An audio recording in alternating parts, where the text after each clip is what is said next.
You're listening to LeaderCast, episode 92.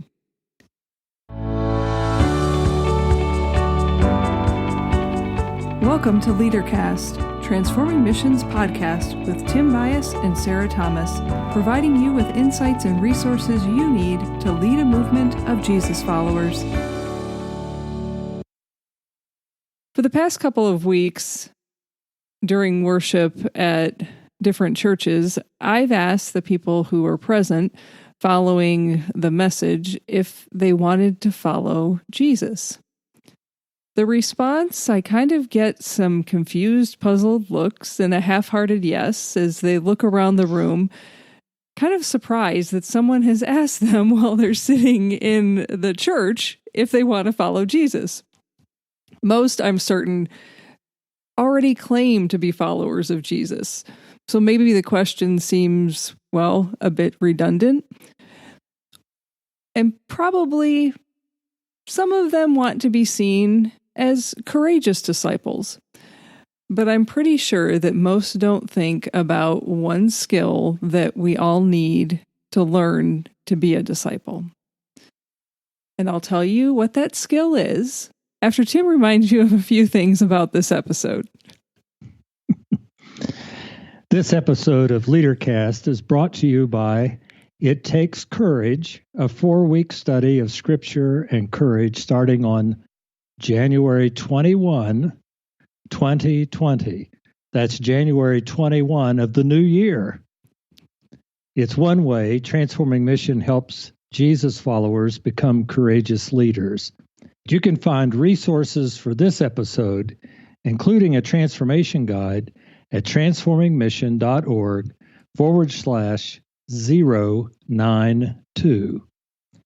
Now, did you know that when you become a LeaderCast Insider, you're the first to know when a new episode is available and that you automatically receive the transformation guide? Become a LeaderCast Insider today at transformingmission.org/092. And then every Tuesday morning, you'll receive an email with the link to the new episode and the transformation guide. You can also subscribe to LeaderCast on your favorite podcast player. Transforming Mission exists to resource and coach you on the journey of becoming the courageous leader God created you to be. Sarah, what is that skill that you said you would tell us about? I feel like we need a drum roll or something. That skill is vulnerability. The challenge is when we think about vulnerability, we probably think about it as a weakness, not as a skill, and we certainly don't think about it in relationship to following Jesus. Then why don't we think of vulnerability as an essential skill for disciples? Well, I said it once, but I'll say it again because it will probably take a couple times for folks listening to let it sink in.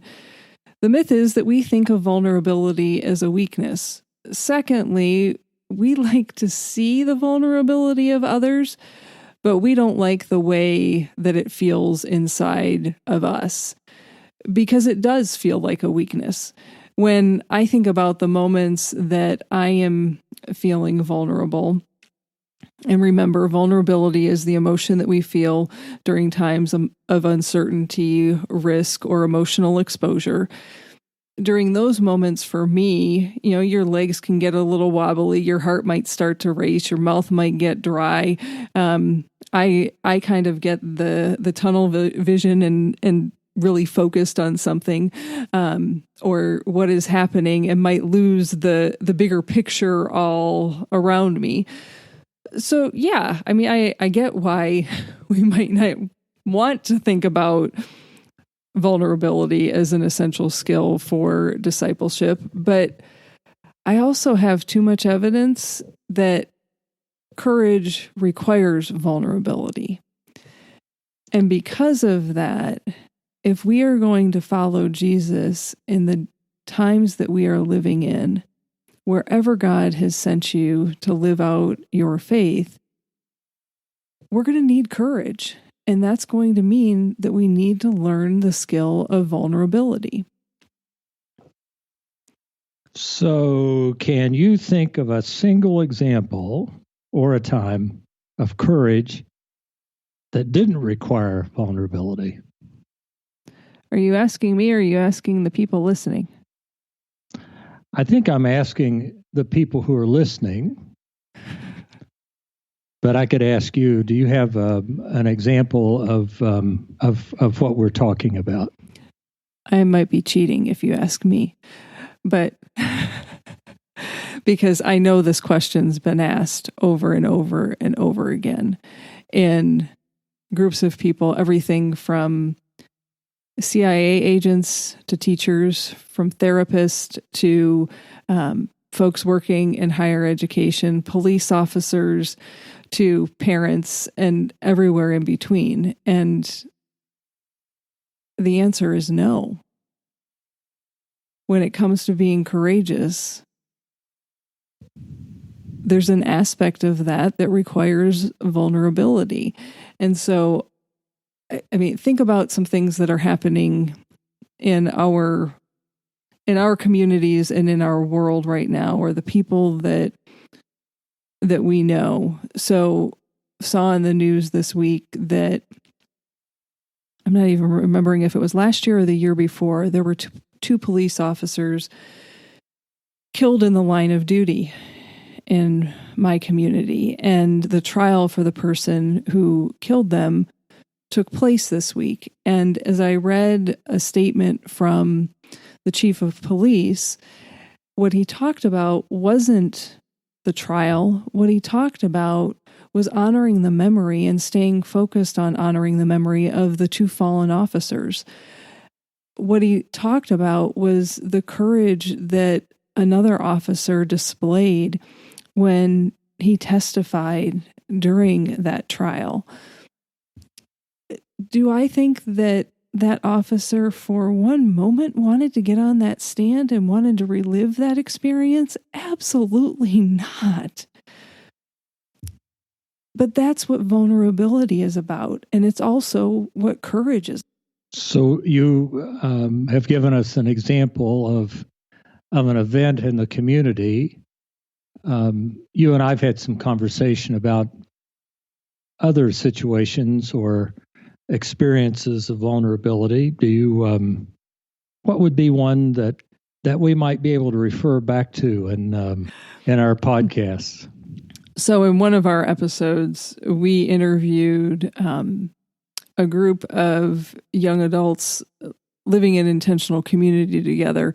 And they talked about something that they do every week that they call Taco Thursday. Not Taco Tuesday, because it's not on Tuesday, it's on Thursday. So for the alliteration effect, they host Taco Thursday. And part of what happens for them, and part of what I remember them sharing with me, is that they open up their home to anyone in the community who wants to come and be a part of sharing a meal together. And they have a simple meal of tacos. Tacos are kind of an excuse for the community to come together, to build relationships, to have conversations, and to embody the love of Christ in that community. I don't know about you, Tim, but opening my home to a group of people, I think that's vulnerability. Especially people that I don't know who's going to show up. My anxiety level goes up when I every time I hear the story, but I'm also myself am challenged in a good way to be able to allow myself to be open to strangers, or to be open to people who might be different, all for the purpose of being able to enter a relationship. Right. I guess what I'm saying is it challenges me to be vulnerable. Right. And so we could go on and on and on with example after example of why vulnerability is a necessary skill. But what we really want to talk about today is helping you to step into shifting how you think about vulnerability. And we might not be able to change your thinking, but if we can help you raise your self-awareness about how vulnerability feels inside of you and what it does to your behavior, we'll call it a win. Is that fair, Tim? It is, yes. So let's keep the example that we talked about with Taco Thursday in mind. And because I think they're a great example of recognizing that there are people in your neighborhood who are not yet in a relationship with Christ, in a relationship with the church, let alone in community with other people. And the thought might run through your head, what are they thinking about me as a person of faith? And you might go as far as saying, they might think that I'm weak if I'm a person of faith. Why do you need faith after all? And what happens in that moment if that's the thought that's running through your head and that's what you think that people are thinking about you? I feel vulnerable in that moment. Now, maybe it's just me, but if that's what I'm thinking, and then I'm feeling vulnerable, the likelihood that I'm going to act on building the relationships with those people is pretty slim. And I would say that whether that's the exact thought process that you go through or not, the end result is the same in many of our communities. The current reality that we're living in, that as we look at the breakdown of generations of people who say that they are followers of Jesus, and as we look at the overall population who claim to believe in Jesus, and that continues to decline in our country, I think the current reality of what we're living speaks to the fact that our actions have been that overall, and I'm making a sweeping statement here, not much is being done. And a lot of it has to do with people who say that they're followers of Jesus not wanting to put themselves in positions and places that they're building relationships with people that they don't know, because that makes them feel vulnerable. So, Sarah, let me,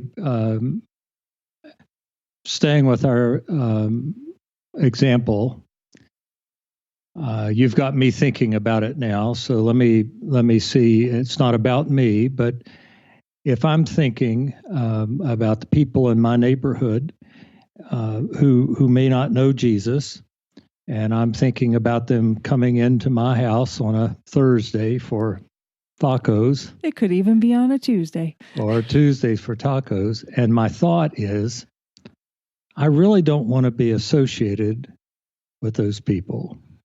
Or I don't want to be known as, and maybe as a Jesus freak or as a follower of Jesus. Or another way that I sometimes have experienced it, not just for me, but people around me, is I don't want to impose my thoughts and feelings on somebody else. Or they think that I'm judgmental because I am a person of faith. They think they have me pegged because I'm a person of faith. I mean, we could go down and down the list. Right. Sorry, I interrupted you.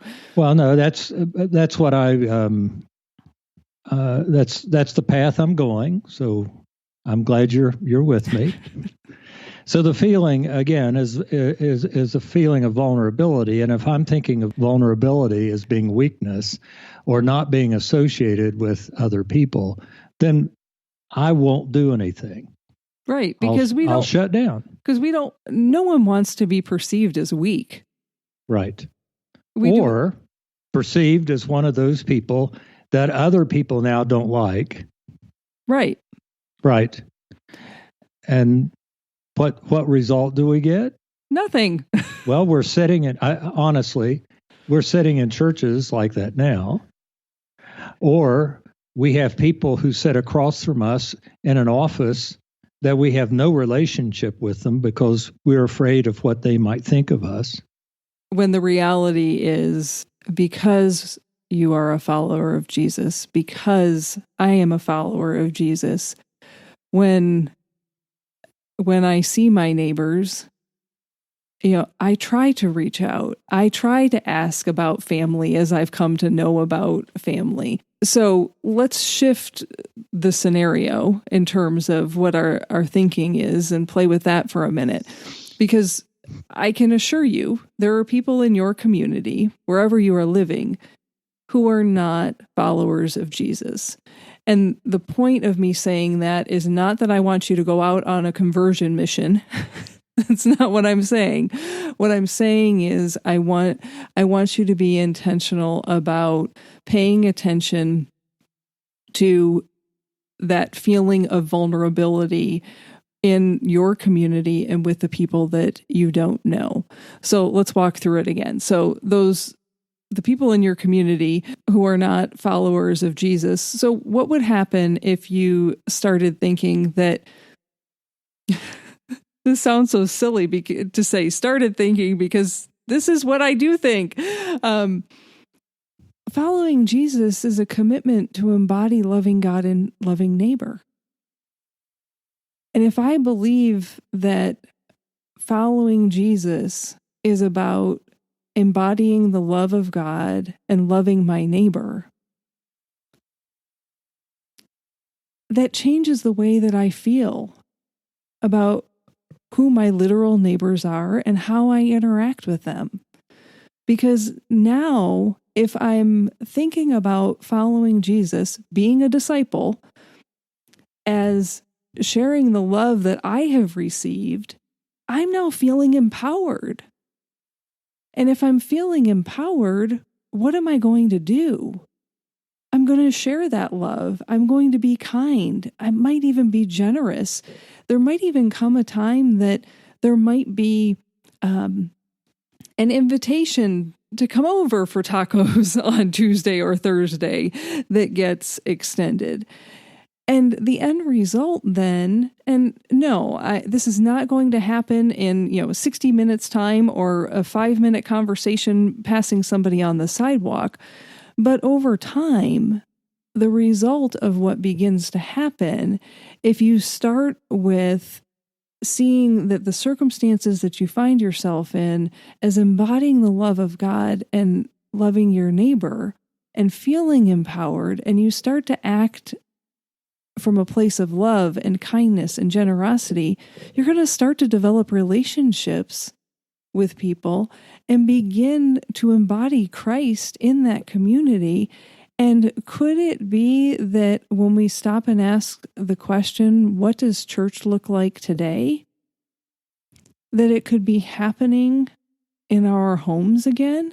That it could be that Jesus is inviting us to pause and just look around where we spend a majority of our time. And I'm saying homes, but it might be your place of work. So as I'm listening to what you're saying, before we begin to look at exactly what you've said, the shift then in terms of our thinking really is a shift from ourselves being in the center to being Christ-centered. That's part of that shift, because if I'm understanding this, if I have a relationship with the living God and Jesus Christ, it's not as much about me as it is about this God that I know in Jesus and how I'm relating to the people around me, just as God in Christ has related to me. Correct. Can I say it a little bit more bluntly? Can I stop you? Probably not. No, this is why we do this. Do you participate in church on Sunday for 1 hour, or are you following Jesus? I think that's the basic difference of what we're talking about. When the focus is on church participation, you get a very different result than when the focus is on following Jesus. Following Jesus is going to lead you to a Christian community that we call the church. But if we start with the church, or if we only focus on 1 hour out of our week being centered on Christ, we never get to that place that you talked about in terms of being Christ-centered. Because our focus isn't even there. Our focus is exactly where you said, on ourselves. And what do I have to do today? It's Sunday, I have to go to church. How many times have we heard that? No, you don't. You don't have to do anything. Do you want to participate in the life of the church? Because you are a follower of Jesus and want to be in Christian community. Those are two different things, and it's not semantics in my mind. So I'm glad I didn't stop you. I'm glad you were blunt and you said that. The other piece that strikes me about this is that we're not talking about adding something else to your busy schedule. We're talking about being a Jesus follower as being your life. And that is the major shift. Right. That's fundamentally going to place you in a position of needing to learn how to be vulnerable. And it also places you in a position to love and to care and to offer yourself just as God in Christ has offered God's self to you. And that's what we're trying to emphasize. Right.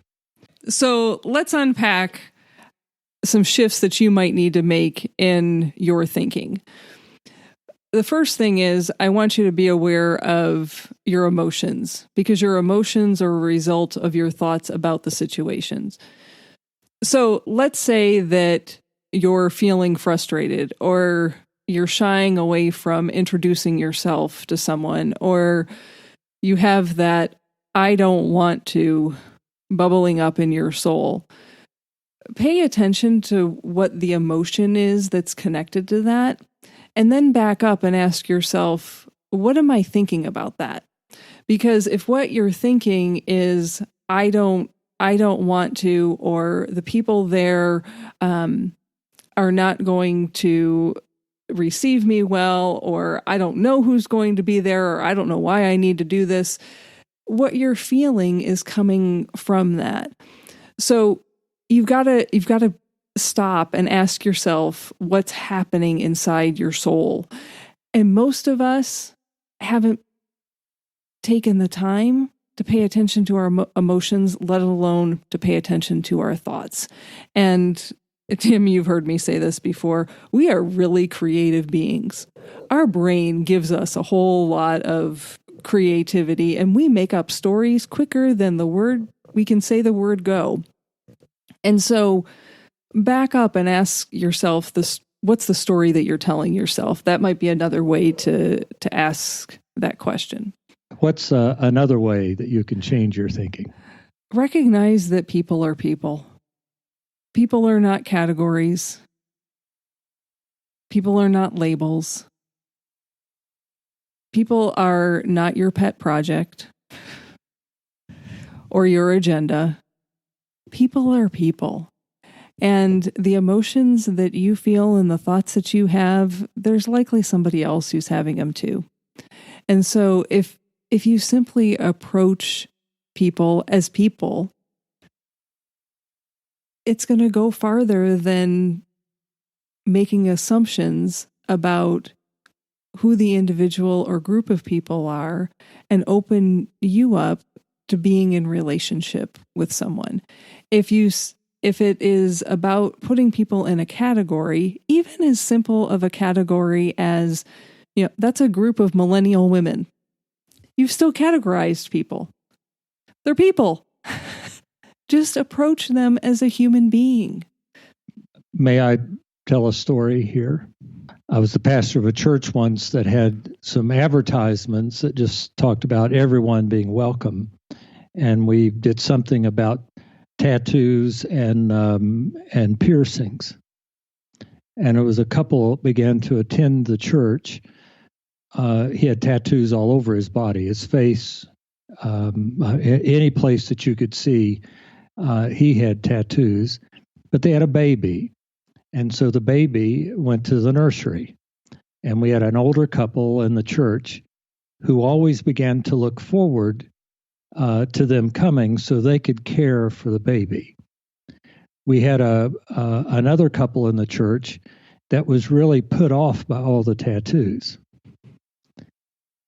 Transformation took place when the older couple sat with the couple that were put off and said, we used to be that way too, until we were in a restaurant and we saw a group of people come in that had tattoos all over their body. And we were kind of repulsed by that. But when we saw the three people that came in with the tattoos order, and their food came and they were ready to eat, they stopped and asked the server if she would like to pray with them as they gave thanks for their meal. And they asked the server if there was anything particular that she needed to have prayer for. This older couple said, our lives changed at that moment, so we felt like God was giving us a second chance when this couple came with their baby. When you see people as people and not as categories, your mind shifts and you begin to act differently. Absolutely. That is exactly what that one's all about. So there's another one. What would be another one you'd offer to us? The third is to ask yourself if you embrace faith as a relationship. And depending on how you answer that question, the follow-up question is, are you embarrassed by your relationship with Jesus? And, nobody's asking you to answer to us on this. This is for you. And if you're embarrassed by your relationship with Jesus, why are you embarrassed? The only reason that I can think of to be embarrassed about a relationship with Jesus is that it's not really a relationship. It's become a transaction. You might be embarrassed because you don't know how to be in relationship with Jesus. Again, going back to what I said earlier, it might be that you only know how to participate in the church. Now, if you say, heck no, I'm not embarrassed about Jesus, or by Jesus, or in my relationship with Jesus, then my question to you is, what's holding you back? And if it's fear of being criticized or being, quote unquote, one of those people, then my next question for you is, have you ever known anyone to be criticized for loving someone? I sure haven't. That's all that we're asking you to do.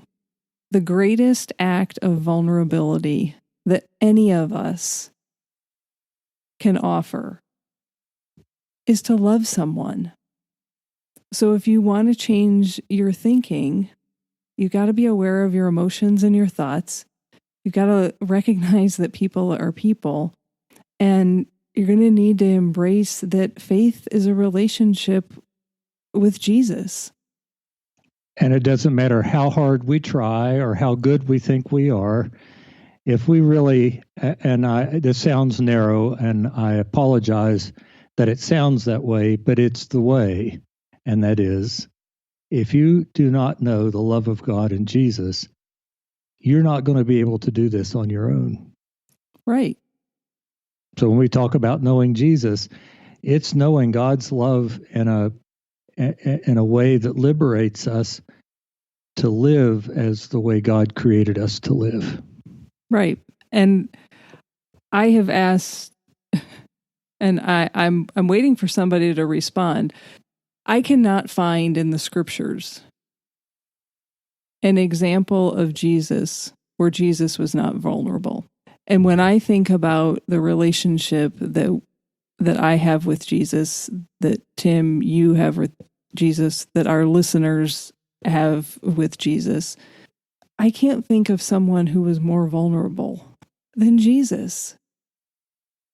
And so why would I ever play so small to think that I could do this on my own without Jesus? One, or that following Jesus, a fundamental skill of discipleship, wasn't learning how to be vulnerable and rumbling with vulnerability with the people that are around us.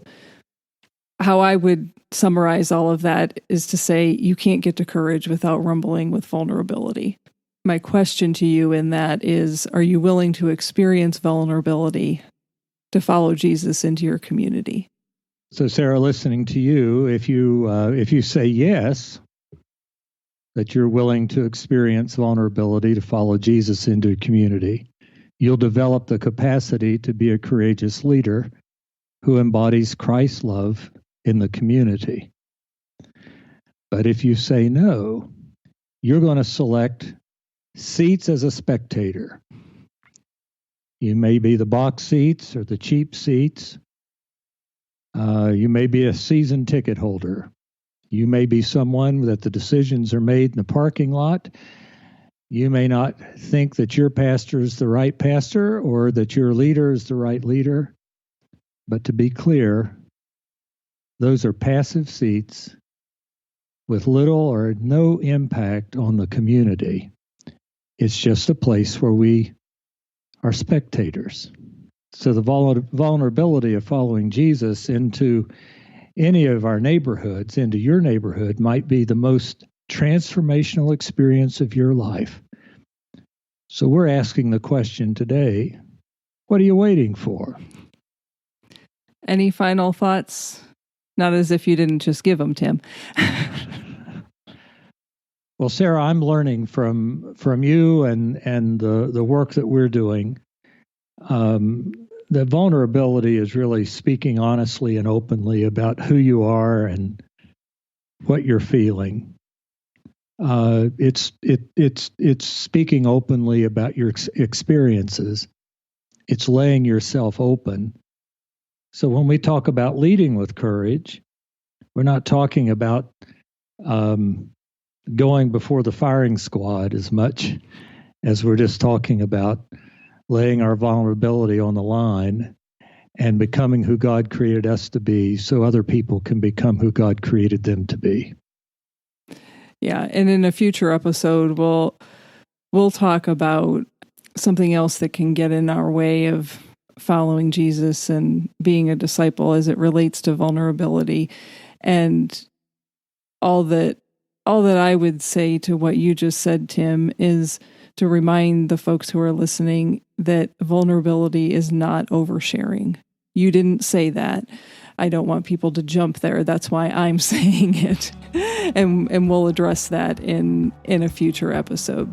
So let me remind you that you can find show notes for this episode, including a download for the transformation guide and a way to sign up to be notified when It Takes Courage is available, all on the show notes page at transformingmission.org/092. Now go lead a movement of Jesus followers. Bye for now.